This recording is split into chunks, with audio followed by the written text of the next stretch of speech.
Sir నమస్కారం sir. నమస్తే అండి. సార్ తెలుగుదేశం పార్టీకి చిన్న షాక్ అయితే తగిలింది సార్.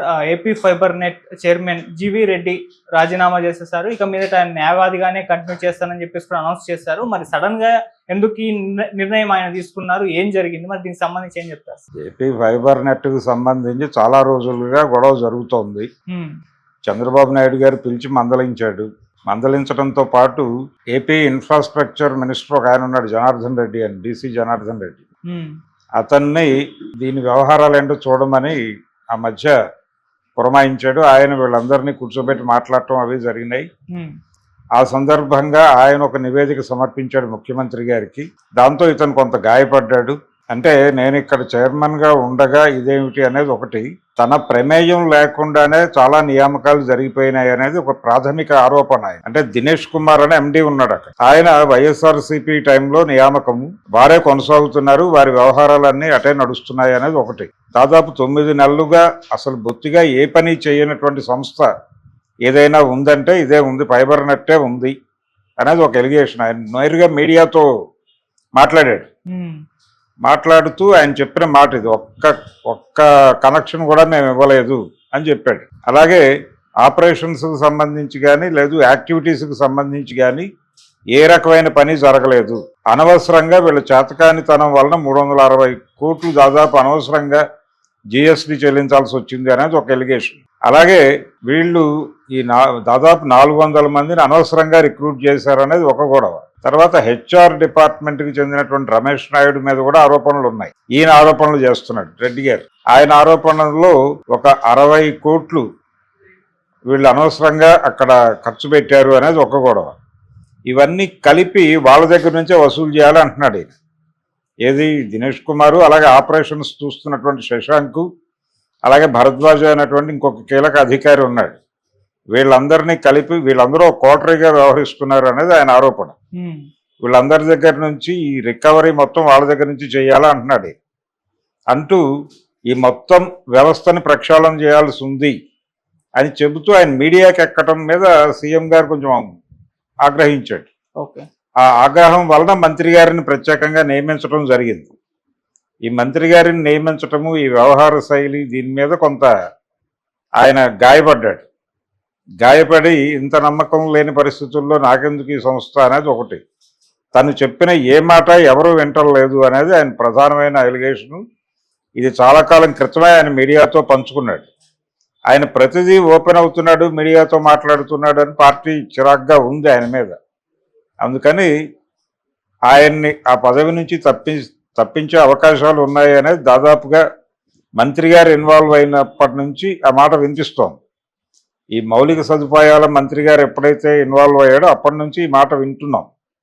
ఈ ప్రాసెస్లోనే ఆయన తన పదవికి రాజీనామా చేయడం మాత్రమే కాకుండా పార్టీ ప్రాథమిక సభ్యత్వానికి కూడా రాజీనామా చేశాడు. ఆయన తెలుగుదేశం పార్టీ అధికార ప్రతినిధి కూడా. ఈ అధికార ప్రతినిధి అనేటువంటి పదవికి కూడా ఆయన రాజీనామా చేసేసాడు. ప్రాథమిక సభ్యత్వానికి రాజీనామా చేయటం అంటే టోటల్గా పార్టీకి ఫేర్వెల్ చెప్పినట్టే. అయితే రాజకీయ ఉద్దేశాలు ఏవీ లేవు అని చెప్పి ఆ లెటర్లో చెప్తున్నాడు ఆయన. నేను ఈ సంస్థ నిర్వహణకు సంబంధించి ఒక కార్యాచరణ రూపొందించుకుని ఎంటర్ అయ్యాను. తీరా ఇక్కడికి వచ్చిన తర్వాత పనిచేసేటువంటి పరిస్థితులు లేకపోగా తన గురించి లేనిపోని అపవాదులు ప్రచారం అవుతున్నాయి. ఇది తనని గాయపరిచినట్టుగా ఆయన మాట్లాడుతున్నాడు. మాట్లాడుతూ వద్దింక నేను క్విట్ అయిపోతాను దీని నుంచి, నేనేదో నా వృత్తి నేను చేసుకుంటాను, న్యాయవాద వృత్తిలో కొనసాగుతాను, నాకు అసలు రాజకీయాల పట్ల చిరాకు వచ్చేసింది, నేను పొలిటికల్ ఏరియాలోనే ఉండట్లేదు, ఏదో పార్టీలో చేరటం కోసం నేను రాజీనామా చేయట్లేదు అనేది స్పష్టం చేశాడు ఆయన. అయితే ఇక్కడ ఈయన రాజీనామా వార్తని కానీ, అంటే రాజీనామా వార్తని మాత్రమే తెలుగుదేశం మీడియా ప్రచారం చేస్తోంది.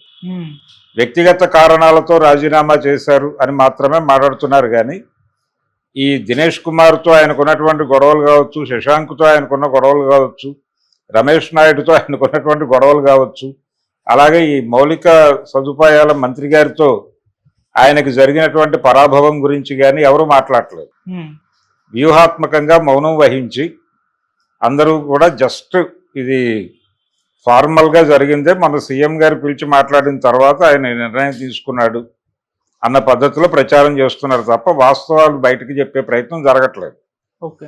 అయితే ఈయన ఈ ప్రస్తుతానికి ఏ రాజకీయ పార్టీల వైపు నేను వెళ్ళటం లేదు, అసలు రాజకీయ సన్యాసం అన్న టోన్లో ఆయన లెటర్ ఉంది. కానీ రాజకీయ సన్యాసం తీసేసుకుంటాడా అనేది అనుమానం.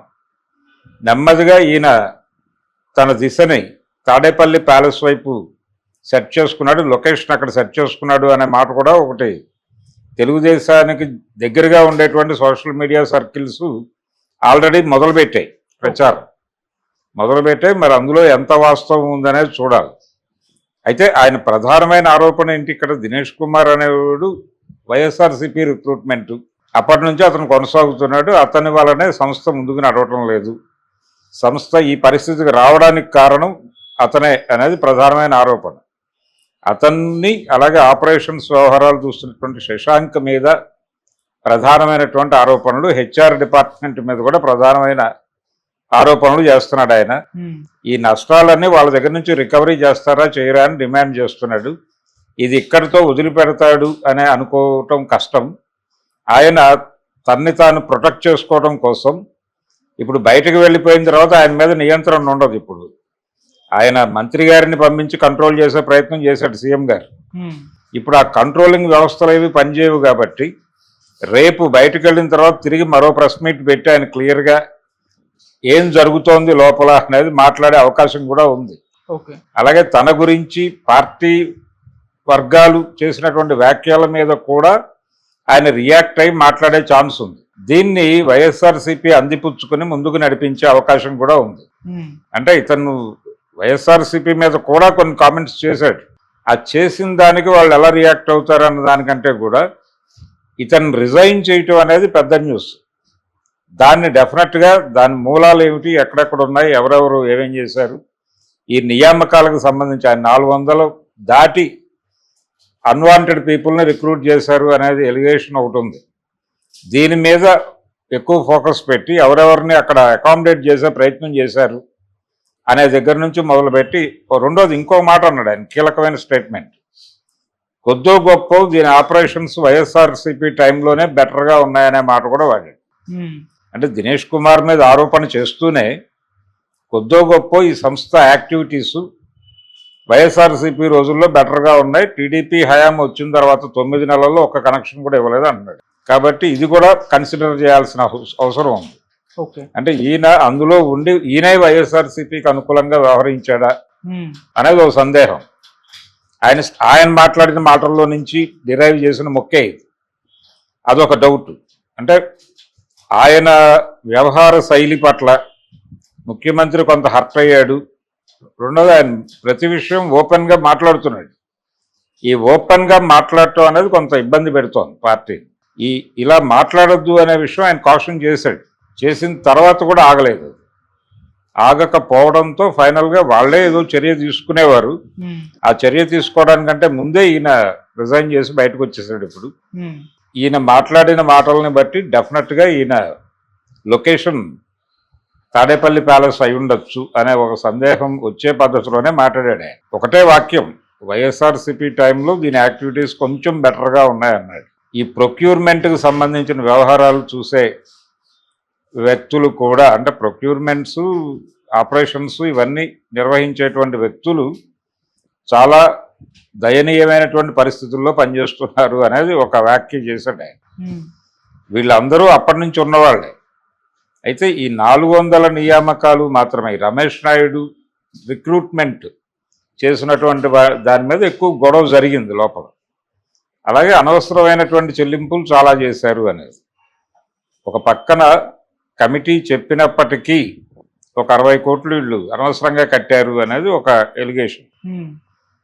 ఇవన్నీ కలిపి రికవరీ చేస్తారా చేయరా వాళ్ళ దగ్గర నుంచి అంటున్నాడు. దీనిలో ఈయన పాత్ర ఎంత ఉంది అనేది కూడా రేపు ఎలాగూ దర్యాప్తుకి ఒక కమిటీని వేసే ఛాన్సెస్ ఉన్నాయి. వేసి ఆ నివేదిక బయటకు వచ్చిన తర్వాత కాన్షియస్గా ఇతను ఏం చేయాలి అనేది, ఎలా వ్యవహరించాలి ఇతని పట్ల అనేది ఒక ప్రోగ్రామ్ డిజైన్ అవుతుంది. ప్రస్తుతానికైతే తెలుగుదేశం పార్టీ ఈ విషయం మీద అతిగా మాట్లాడాలని అనుకోవడం లేదు.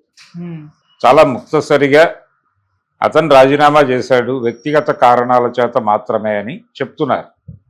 ఈ వ్యక్తిగత కారణాలు ఏమిటి అనేది నెమ్మదిగా రివీల్ చేస్తారు. అవతల నుంచి మొదలైపోయింది దాడి. ఆ దాడి పెరిగే కొద్దీ ఇక్కడ నుంచి డీటెయిల్స్ రావడం మొదలవుతుంది. ఈ వివరాల మీద గొడవ జరుగుతుంది. ఆల్రెడీ చంద్రబాబు నాయుడు గారు దినేష్ రెడ్డి నుంచి కూడా ఒక నివేదిక తెప్పించుకున్నాడు.